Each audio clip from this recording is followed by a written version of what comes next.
My name is Scott Neigh, and this is Talking Radical Radio.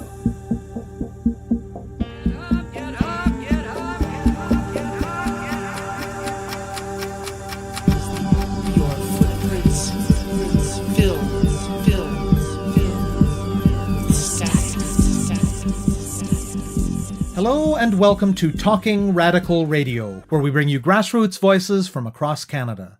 We give you the chance to hear many different people who are facing many different struggles, talk about what they're doing, how they're doing it, and why they're doing it, in the belief that such listening is a crucial step in strengthening all of our efforts to change the world. On this week's show, I'll be speaking with Terri Monture. The project that's the focus of today's episode began as a conversation between women in the Palestinian community in Toronto and others who are part of No More Silence, a network of Indigenous women working to end the murders, violence, and disappearances faced by Indigenous women in the context of settler colonialism. No More Silence's Audrey Huntley had worked with Terri Monture before and invited her to be involved. Monture is a Mohawk woman of the Wolf Clan. She's lived in Toronto for more than 30 years and remains very connected with her home community of Six Nations of the Grand River. She is an active trade unionist and is regularly involved in activities related to land defense, decolonization, anti-racism, and missing and murdered Indigenous women in both Toronto and Six Nations. The project that Huntley invited Monture to join is called Indigenous Land Defense Across Borders. Its aim is to work from an Indigenous feminist perspective to engage in solidarity exchanges in which Indigenous people from Turtle Island and Palestinians visit each other's territories, learn about each other's struggles, and build relationships. The goal is growing a, quote, global network for the defense of our lands against colonial confiscation, resource extraction, and forced expulsions, end quote. Both Palestinians and Indigenous people on this continent face settler colonialism, albeit in different stages and forms, and they hope that by learning from and supporting each other, their respective struggles will be strengthened. An initial delegation of mostly Indigenous women visited Palestine in July of this year, including Monture as well as her daughter. The delegation spent a week there, visiting the Palestinian territory of the West Bank, as well as Palestinian communities within Israel. For Monture, the visit drove home how settler colonialism works in similar ways across vastly different times and places. Many of the things being done by the Israeli state today in Palestine, in terms of home demolitions, land confiscation, regular state violence, and violence and encroachment by settlers, vividly evoked for Monture earlier periods of the Haudenosaunee experience of settler colonialism in North America, particularly in the mid-1800s. At the same time, of course, though the context has changed, different forms of very similar harms are still central to settler colonialism in Canada. From the ongoing need for Indigenous land defense actions across the continent, to the continued targeting of Indigenous women and girls for violence, to the tragic cases just this year in which the Canadian legal system excused the murders of Cree teen Colton Bushy and Haudenosaunee man John Stiers by white men.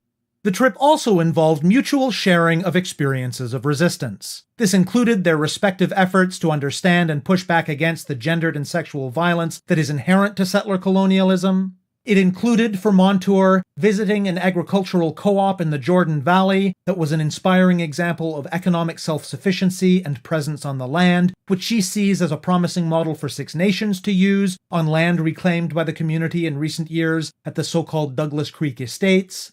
It included learning about resistance in the city of Akka, where Israeli efforts had attempted to take a Palestinian woman's home in order to enable beachfront commercial development, but popular mobilization by the Palestinian community in the city were successful in defending her and keeping her in her home. And it involved Monture and the other women traveling with her, offering examples from their own people's long histories of resistance. The next step for the project will be to bring a delegation of Palestinians living in Canada to Six Nations, again for dialogue, learning, and relationship building. A little farther down the road, they hope that some of the women they met in Palestine can also visit, with more solidarity exchanges in both directions envisioned for later on. I speak with Monture about settler colonialism on this continent and in Palestine, about her visit to Palestine, and about her experience so far of building relationships and solidarity with Palestinians. My name is Terri Monture. I'm a member of the Mohawk Nation Wolf Clan at Six Nations of the Grand River. That's my home community. My entire family is still there. I go there quite frequently. But I've lived in Toronto since about 1983. I actually got started with Indigenous Defence Across Borders because I know Audrey Huntley and have volunteered for No More Silence on several occasions. We talk a lot about looking at the work of Indigenous land defense, decolonization in my work as a union rep. So I'm very interested in decolonial activities, not only in the labor movement, but in wider society. Did a lot of organizing during I Don't Know More, that kind of thing. Have been really active in stuff going on my reserve, which included the Justice for John Stiers after the recent decision that came down in which a white man was acquitted of murdering a member from our reserve.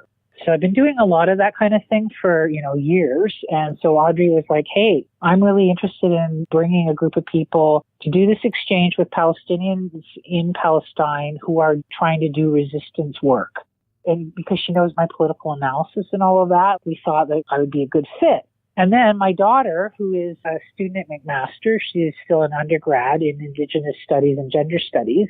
My daughter has been very active in Palestinian support and the BDS movement in her school. During the town hall that Trudeau did last year at McMaster, she and her comrades made a banner that said, "From Six Nations to Palestine, colonization is a crime," and hung it behind the Prime Minister. So we all decided that, in understanding settler colonialism and how you deal with it, it's really important to look at what other people are doing around those issues, right? So Palestine's a perfect place right now because the colonial project there is relatively new. It's only been, 60 years at this point. And so it's really interesting to look at what's going on there and draw the parallels to the colonization of North America. I really do feel that we as Indigenous people have a lot to offer Palestinians in trying to figure out a way to resist the ongoing settler colonialization of their land, because that kind of colonization is not just about land, it's also about culture and how a country operates.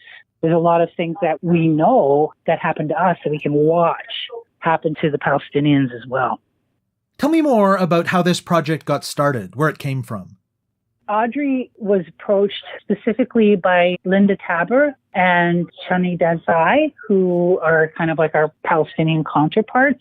Chani, she's a prof now at U of T. She's been very active in the BDS movement and also around organizing disparate groups of people in order to have the linkages between North America and Palestine. So she was one of the people who was really, really instrumental in going, we should do this. We should be looking at exchanges in a way of having kind of an exchange, right? Specifically from an Indigenous feminist lens.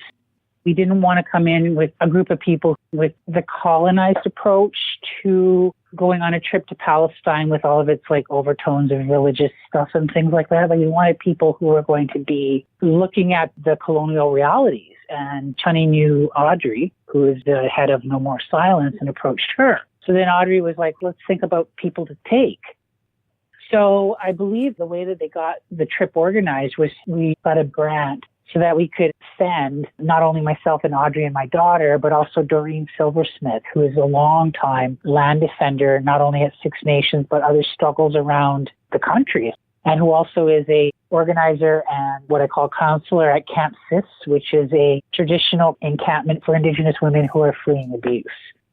We really wanted to center women's realities under settler colonialism as our focus so that when we went to Palestine and Israel, we could see the intersection of these things and what's going on with these various groups and how to build the links.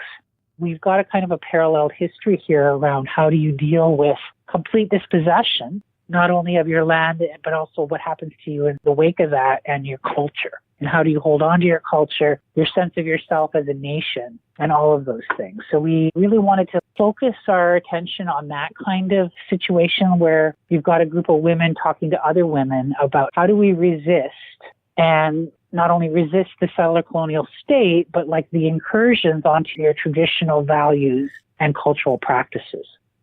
And expand a bit for listeners on what it means to be thinking through all of these questions, specifically with an Indigenous feminist lens. Well, I think that in a lot of ways, it also forced us to look at the history of our own colonization. I mean, for a lot of us in Indian country, we are very practiced at understanding our own histories. We wanted to really look at it from almost like a practical, pragmatic way, like what happens to people. We can give you some ideas of what happened and is continuing to happen to us so that maybe you can recognize this. Because once we were in Palestine and heard some of the stories that were going on, I turned to Doreen at one point and said, this is like us in the 1840s. What's happening to them with the concerted land grabs, the constant surveillance, the limiting of services is something that happened to us. And then we started to look at settler colonialism kind of has a playbook. It has similar tactics around the world, and it's really important for people who have undergone that to be able to talk to people who are having it now so that they know what to look out for. But also, because our work is around defense of Indigenous women, because we are so tied to the land, we wanted to see what the experience for Palestinian women has been. But given that they come out of mostly a patriarchal tradition, how has that impacted them? I come from a point of privilege in a lot of ways because Haudenosaunee people are matriarchal. So we have always had the women be the leaders of our resistance and our resurgence. And it's kind of a different way of looking at things. So I think that part of the focus was also to see that, yes, women can lead and women have ideas that actually might be useful because settler colonialism does not expect women to be in the lead. Settler colonialism is very patriarchal in its approach. So we really want to look at what's the alternatives to that, because it's going to take alternatives in order to fight back. Because it's kind of like judo. You don't want to bring more violence down on you. Is there a way that we can talk about these issues that are nonviolent, number one, and also look at a different way of reframing the struggle? So we just really wanted the focus to be on an Indigenous feminist framework that's kind of like as natural as breathing to Haudenosaunee people, which me, my daughter, and Doreen are. Audrey's not. Audrey's part Cree. So her framework is a little different, but she is a very staunch feminist as well. So it was a really interesting experience in order to bring how we do things and how our resistance is built at Six Nations and other Haudenosaunee territories and try and show people that there is an alternative to business as usual. So we really wanted to really look at all these things. Like, how do we change the narrative on the oppression that happens because of settler colonialism? I mean, it sounds really abstract, but when you actually start talking to people and finding out what they were up to, the kinds of things that they were doing and the kinds of tactics and struggles that they had, it was really interesting to apply that Indigenous feminist lens and say, you know what, did you try this? What about that? So it was really fun to look at it from a different point of view. When did the trip happen? We went the week of July 9th of this year. We only went for a week, basically because that's all we could afford. But we also thought that this would give us time to go into a lot of what's happening on the ground in Palestine. So we were in Ramallah. We stayed there for 3 days. We also journeyed up and through the Jordan Valley and down in through Jericho. And then after that, we went up to Haifa and Akka. And at one point on the Wednesday, we were able to go to El Halil. And I have to say that day was really hard because we also visited the sites of several recent home demolitions. And to clarify for listeners, these are instances where the Israeli state destroys the homes of Palestinians under a range of pretexts as part of the settler colonial process. And for me, as a Haudenosaunee citizen, I was really reminded of the kinds of things that happened to us in the late 1700s and the early 1800s when we were purposely burned out of our territory by the Sullivan campaign that the Americans did, and then later on by settlers here in Canada who would come and encroach on our territory by chopping down all of our trees, raiding our cornfields, and killing people. I always tell people that, and most Canadians are like, what? That didn't happen. But we have really good records at Six Nations, and there are several instances where settlers came onto our territory and burned us out and burned our homes. So this idea of encroachment by burning down or otherwise eliminating or obliterating the Indigenous presence is a constant feature of settler colonialism. When you're confronted with how these things work and you watch them and you see this sort of thing in your own history, that's when I really realized settler colonialism uses the same tactics. These are constant, common tactics of how a settler colonial project happens. That was, for me, the concrete evidence of things that I have known personally, but also had been thinking and talking about with a lot of my friends and comrades. And that was actually kind of revelatory. The understanding that settler colonialism is actually a project and operates much the same way around the world. Tell me about the people and the groups that you met with while you were there. Oh, they were fantastic.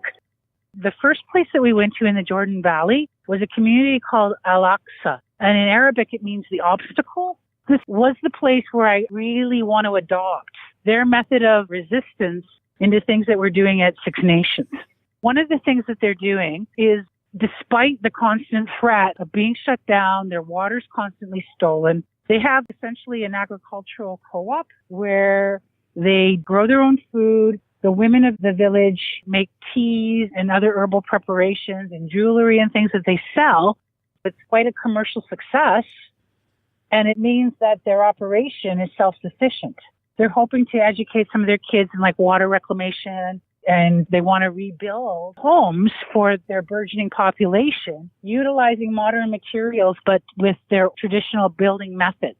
So it was a fascinating thing around how you can continue your life in a way that's true to your own values and traditions in a modern way and just completely ignore the settler colonial project around you. I found that piece really, really instructive. And I've been talking to a group of women at Six Nations about that's the kind of thing we should be doing on the reclaimed lands at Ganonstanon, which is the Douglas Creek Estate. This is a reference to land that was taken from Six Nations in the 19th century that has been subject to a very active reclamation struggle in the last 15 years by many Haudenosaunee people and their allies. Where we would do traditional agricultural practices and sell it. Why not, right? We're utilizing the land in our own traditions. We're staving off economic and food insecurity. And we are practicing traditions and cultural values in a way that continues despite the weight of a settler colonial government on top of us. So I found that extremely illuminating. The other thing that we did, we went to El Halil, Hebron, and met a remarkable woman named Zulika. I can't remember her last name, but she is the director of a group of women. She's kind of taken them in hand because these are women who have lost their husbands, their fathers, and their sons to the Israeli carceral system. They have a little cafe. She had childcare and early childhood education system in through here. It was basically women looking after women in a way that not only retains the strength of their cultural traditions, but empowers the women to look after themselves in a way that they're not really have been done in the past. Because when the men get incarcerated in Palestine, that's pretty much it. The men are usually the main breadwinners, and if a man gets incarcerated, his family really suffers. So Zulika's little cafe was providing women with the ability to look after themselves and also operate as kind of like a co-op so that they didn't have to suffer the depredations of having the men be in jail all the time. So that was a really useful piece too around resistance in a gender-centered way. The energy and the strength of these women was incredible. Plus their food was fantastic. That was the other thing that I really, really loved about being there was they looked after us so well. We were so hosted in a way that I really got into that Palestinian style of culture in that there's a strong sense of when you come there, they're going to host you. We also spent some time in Jerusalem with a women's group, and they were telling us how they support many of the women because Jerusalem is actually a really hard city to be in. I was actually shocked at the open carry that the Israeli settlers actually will and do enforce. We were in the eastern gate into the market, the Islamic market part of Old Jerusalem, and there were several families of settlers there walking around with open Uzis, essentially strapped over their shoulders. And at one point I watched as a young man, probably about the age of my own son, around 24, pick up his rifle and point it at a family of Palestinians who were just walking past him.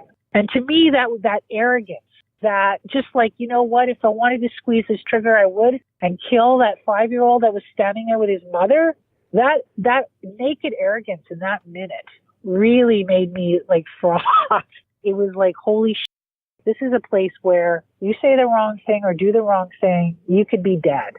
As much as we'd like to think that that's not the case in Canada, we very well know that is, because we just had a young man on my own reserve killed because apparently he tried to steal a car, or Colton Boushie in Saskatchewan. It is the same thing. We are undergoing the same kinds of struggles. They're absolutely connected. Then once we were in Haifa and Akka, one of our hosts was Feminista. It's an organization that has established itself as a small feminist organization looking into the history of what happened during the Nakba, during the occupation of 48. Nakba is the Arabic word for catastrophe, which is what Palestinians call the wave of violence and ethnic cleansing by the incipient Israeli state that took place in 1948. Because they're uncovering the element of sexual violence that happened. So they've been going through a lot of the archival stuff where there were several Israeli soldiers court-martialed for horrific sexual violence things. And we talked a little bit about that because the experience for Indigenous people is that that piece is ongoing. We know that there may be an official count of about 1,800 missing and murdered women in Canada since the 1980s, but we know anecdotally that that number may be much higher. And given the small population of Indigenous people in Canada compared to the settlers, it's an ongoing crisis, and it is designed as a genocidal side project of settler colonialism. You know, you get rid of the women, you don't have to worry about little Indian babies anymore. So we were like, you got to really watch those sorts of things. In Haifa and Akka, we went and visited some people who have had great success in trying to resist the encroachment. And one case was in Akka, where a woman who her family had been living in the same house for 50 years was bought from underneath her by an Israeli businessman who wanted to develop this beautiful stretch right along the beach on Haifa into this luxury hotel and resort. And this woman's been living there with her family for 50 years. And when she tried to pay the mortgage, they said that she had defaulted, and that's why they were going to repossess her home. The people in the city really responded, like the Palestinians left in Akka, rallied around her and essentially occupied her home for a 3-week period. At one point, they had 5,000 people in and around the grounds and in the town, basically saying, if you want to bulldoze this home and bulldoze this woman out of her place, you have to go through us. It took about 3 months of this constant occupation, but then the Israeli businessman backed down and returned the title to her. So there are things that can be done that confound the settler colonial project. And it was really useful to learn from people who are undergoing this, what works and what doesn't. So I'm very, very energized by some of the things that we saw there. So I understand that you recently had a report back kind of public event in Toronto talking about the trip. Tell me how that went. We were actually shocked and surprised to see it was kind of standing room only. The original room that we had booked, basically there was no way we could accommodate all the people. So it was really great to see that the community was really interested in this kind of exchange, because I don't think it's really been dealt with before. I don't think that there's been this kind of delegation. And what are the group's future plans for continuing this work of building solidarity?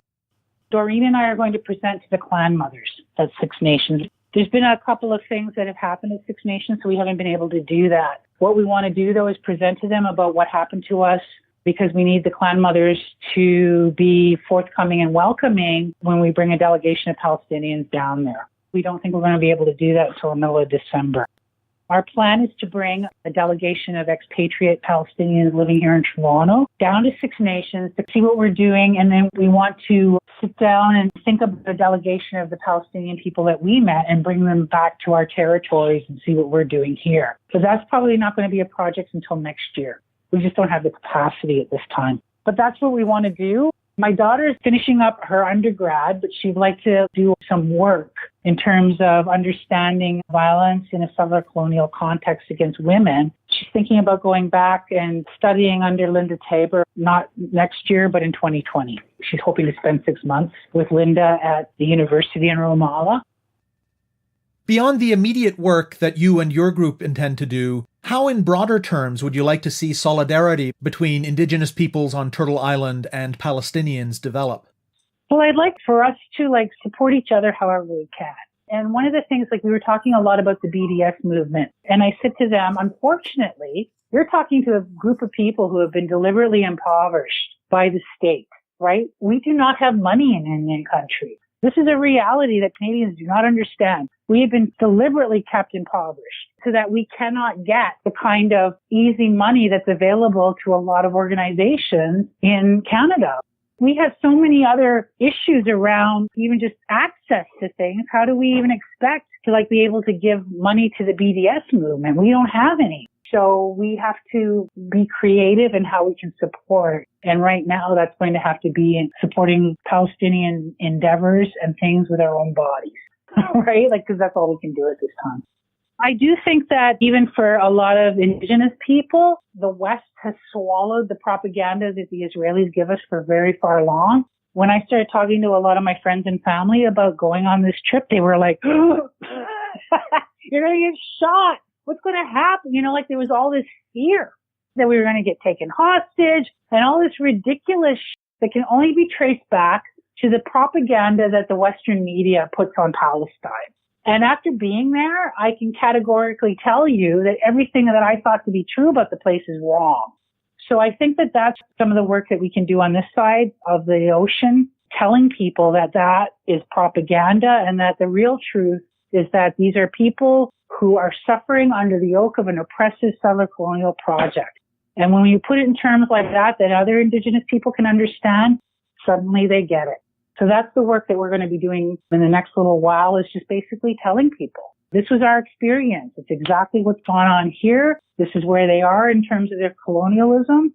They're constantly under the worst period in Canadian history, which for us was around the period of 1840 up until the establishment of the Canadian state. So for Six Nations, that was when our people were being murdered, our crops were being burned, our trees were being cut down, all of our land was being taken, and that's what's going on with Palestinians right now. So when you see those parallel things going on and you can explain them to Indigenous people, suddenly they get it, and then they know that there's a support here that has to happen. You have been listening to my interview with Terri Monture of Indigenous Land Defense Across Borders. To learn more about their work, search for them on Facebook. To find out more about Talking Radical Radio, the guests, the theme music, and the ways that you can listen, go to talkingradical.ca and click on the link for the radio show.